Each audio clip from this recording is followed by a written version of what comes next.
teman-teman, selamat datang di ruang belajar kimia. Semoga teman-teman tetap sehat dan terus semangat ya.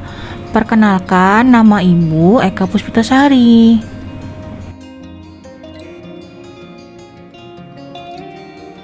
Nah, di masa pandemi seperti sekarang ini, penting bagi kita untuk fokus menjaga kesehatan secara rutin ya, dengan banyak berolahraga. Oh iya, saat teman-teman berolahraga di luar rumah atau bersepeda, pernahkah teman-teman terinjak paku?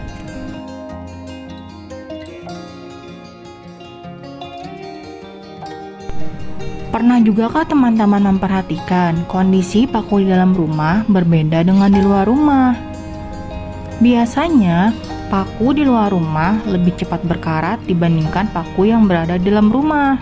Kira-kira apa sih yang menyebabkan paku lebih cepat berkarat? Apakah karena terpapar sinar matahari? Atau karena diguyur hujan? Atau karena suhu udara luar?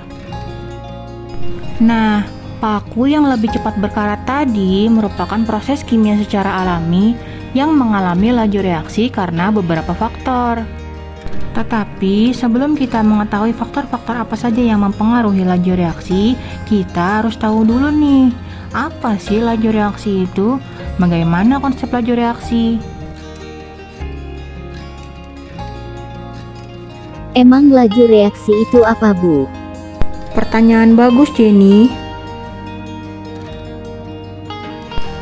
Perubahan benda yang terjadi secara kimia akan mengalami laju reaksi. Laju reaksi merupakan kecepatan berkurangnya konsentrasi reaksi atau bertambahnya hasil reaksi tiap satu satuan waktu. Jika P adalah reaksi, maka P akan mengalami pengurangan konsentrasi.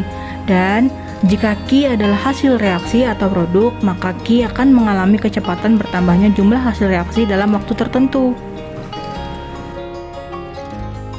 Laju reaksi dapat dirumuskan menjadi V sama dengan negatif delta P per delta T dan V sama dengan plus delta Q per delta T. V merupakan simbol laju reaksi dengan satuannya molaritas per sekon dan T adalah waktu dalam sekon.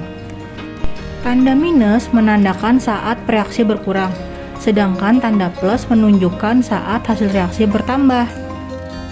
Nah, teman-teman, ada beberapa faktor yang mempengaruhi laju reaksi, yaitu luas permukaan, suhu, konsentrasi, dan pengaruh dari katalis. Yuk kita bahas satu persatu. Faktor yang pertama, luas permukaan. Sekarang kita akan melakukan percobaan dengan 3 gelas berisi air.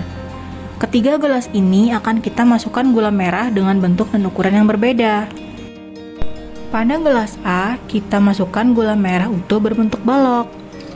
Kemudian, pada gelas B, akan kita masukkan gula merah yang berbentuk serbuk atau butiran.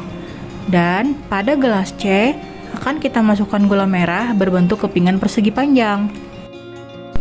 Nah, menurut teman-teman, gula merah manakah yang lebih cepat larut? Gelas A, B, atau C? Yap, benar sekali. Gula merah berbentuk butiran pada gelas B akan lebih cepat larut dibanding gula merah yang berbentuk balok atau kepingan. Jadi, bagaimanakah pengaruh ukuran zat padat terhadap laju reaksi? Nah, berdasarkan percobaan tadi, dapat kita simpulkan bahwa semakin kecil ukuran partikel, maka permukaan bidang sentuh akan semakin luas dan tumbukan yang terjadi pada bidang permukaan semakin banyak, sehingga laju reaksi akan semakin cepat. Ayo Maria, coba kamu simpulkan. Siap, Bu.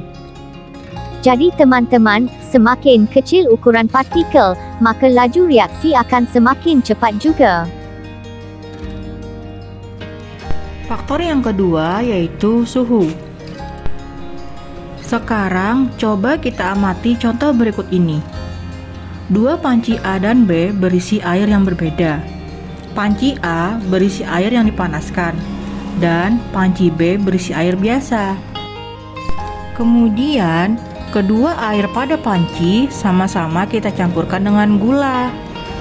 Nah, Dengan kondisi ini, menurut kalian, gula pada panci manakah yang lebih cepat larut? Ya jelas panci yang adong, Bu. Ya, benar sekali. Gula yang kita masukkan pada panci yang berisi air panas akan cepat larut. Jadi, bagaimanakah hubungan antara suhu dengan laju reaksi? Suhu yang tinggi akan membuat partikel dalam larutan bergerak lebih cepat, sehingga kemungkinan partikel untuk bertumbukan atau bertabrakan semakin besar, dan otomatis laju reaksi akan semakin cepat. Faktor yang mempengaruhi laju reaksi selanjutnya adalah konsentrasi. Nah, sekarang mari kita amati dua Erlenmeyer berikut. Kedua Erlenmeyer ini berisi asam klorida tetapi dengan konsentrasi berbeda. Labu Erlenmeyer A memiliki konsentrasi 0,5 m, sedangkan labu Erlenmeyer B 1 m. Menurut teman-teman, manakah yang cepat bereaksi?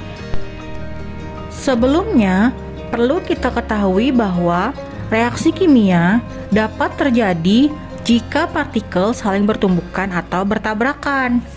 Semakin besar konsentrasi, maka semakin banyak partikel zat yang bereaksi. Akibatnya, kemungkinan partikel bertumbukan semakin banyak terjadi, dan laju reaksi akan semakin cepat. Sekarang, coba kalian perhatikan, manakah yang dapat terjadi tabrakan? Di jalanan yang lengang atau jalanan yang padat? Pastinya di jalan yang padat, kan?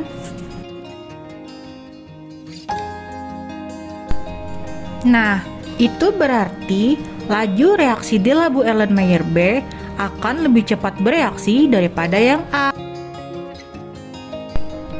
Jadi, semakin besar konsentrasi, maka semakin pekat suatu larutan, dan semakin banyak partikel yang dikandungnya.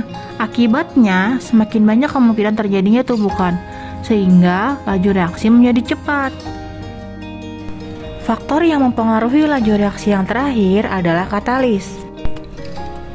Tahukah teman-teman, saat kita makan nasi, karbohidrat yang ada pada nasi akan dicerna di lambung dengan bantuan enzim maltase dan air, sehingga akan memecah maltosa menjadi glukosa. Nah, enzim maltase inilah yang menjadi katalis pada proses pencernaan kita. Jadi, apa sih itu katalis? Katalis merupakan suatu zat yang dapat mempercepat laju reaksi kimia tanpa ikut bereaksi, sehingga pada akhir reaksi, zat tersebut dapat diperoleh kembali. Katalis akan mempercepat laju reaksi dengan mengurangi energi aktivasi. Ada dua jenis katalis, yaitu katalis homogen dan katalis heterogen. Katalis homogen adalah katalis yang fasenya sama dengan reaktan. Biasanya, katalis dan reaktan berada pada satu fase tunggal, yaitu berwujud cair atau gas. Nah, contohnya adalah asam sulfat, natrium hidroksida, atau kalium hidroksida. Sedangkan katalis heterogen adalah katalis dan reaktan yang berada pada fase yang berbeda.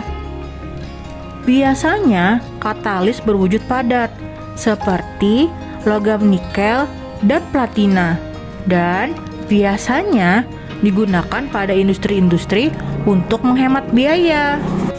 Katalis mempercepat laju reaksi dengan menurunkan energi aktivasi. Kondisi ini mengakibatkan tumbukan efektif menjadi lebih sering terjadi. Berarti bisa kita simpulkan bahwa semakin banyak katalis, maka energi aktivasi semakin turun dan tumbukan jadi sering terjadi, sehingga laju reaksi akan semakin cepat. Nah, bagaimana? Sampai di sini kalian paham kan? Untuk menambah pemahaman kalian, silakan kerjakan soal yang Ibu berikan ya. Oke, siap Ibu.